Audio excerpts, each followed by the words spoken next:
Well, howdy, and welcome back once again to the Withlacoochee River Report. Let's get through the intro. I've done a little work on the railroad. It's not really visible work, but I'll talk about it when I come back from the intro.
Well, once again, we find ourselves in the situation where, you know, it was just getting to where it was just way too ridiculous on the wiring for the track. So I added some jumper wires, routed them all the way back to where I'm connected into the main transformer down here.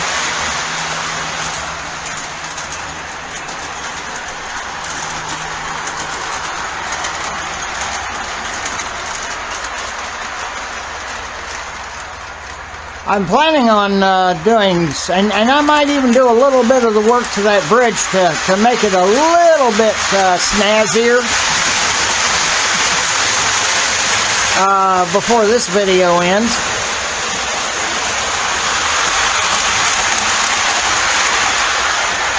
You notice I'm running that one lone F7A dummy behind the RS1. Hey, a lot of real railroads did it. Why not mine? Right?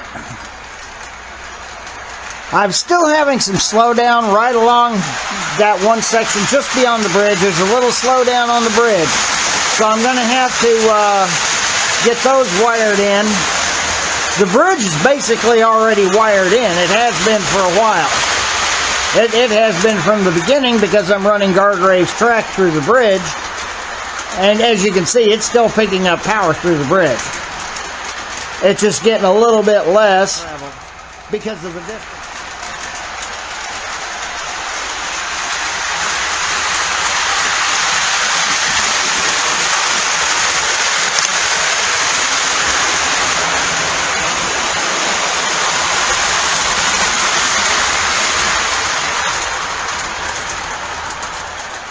So yeah, I need to probably get those joints, those rail joints through there soldered in, and probably through here too.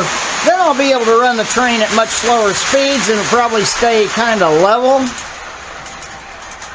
which is the whole idea, to be able to run your trains, you know, at a more prototypical speed. Don't get me wrong, I'm tickled pink just being able to run my trains.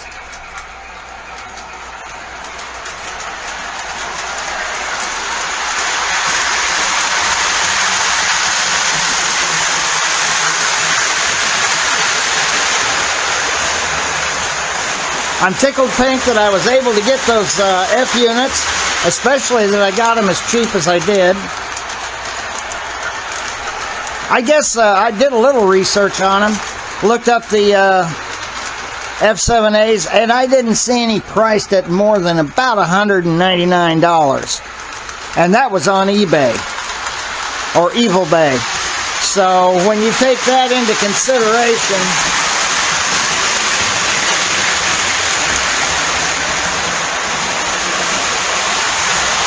you know, yeah, while I got a good deal, I'm not convinced I got a super good deal, but I probably got a fair deal.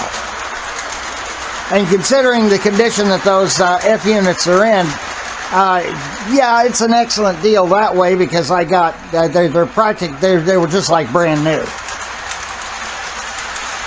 Yeah, they'd had a little run time on them. You could see a little wear on the wheels,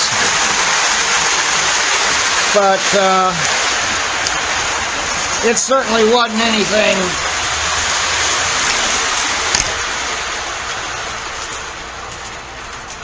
that you would be ashamed to run.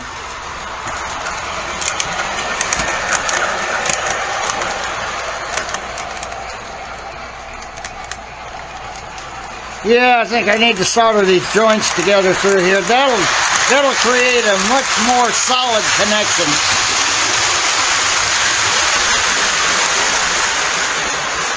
And it creates a much more solid wire.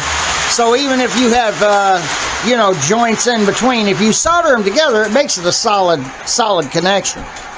It's like running one wire as opposed to running several pieces of wire.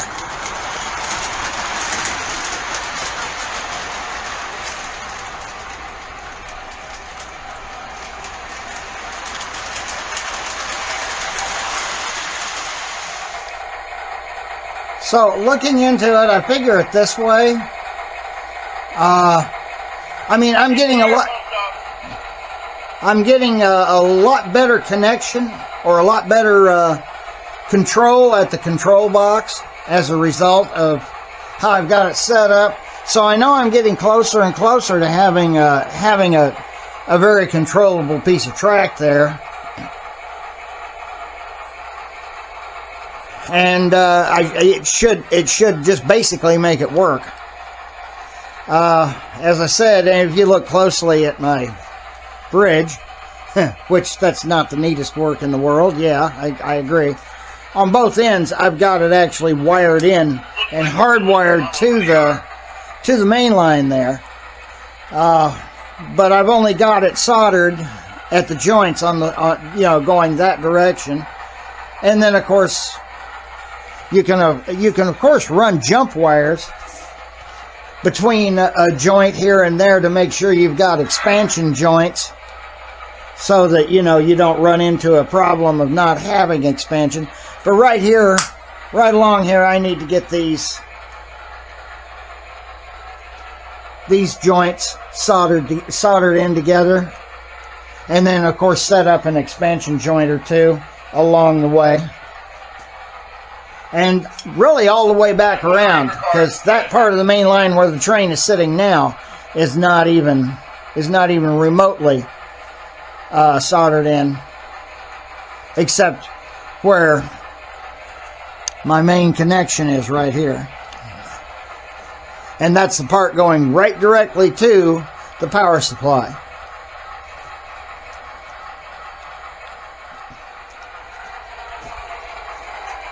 I gotta figure out a way to get some sound in those F units. Gee, think I ought to go Blue Nami? That one board will cost more than all three of those engines did.